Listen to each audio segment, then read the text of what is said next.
Hello everyone! Samahan niyo po kaming kumuha o mag-harvest ng libreng prutas dito sa Don Carlos, Bukidnon.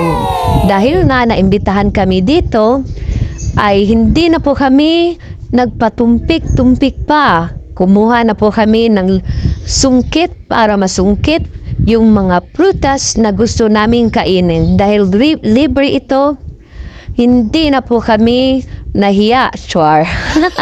Walang hiya-hiya na po kasi libre. Ang saya pala ng buhay ng ganito, di ba? Totoo nga ang kasabihan na kapag may itinanim, may aanihin. Yes! Pero hindi po kami ang nagtanim, kami po ang nag-aani, o di ba? Saan ka pa?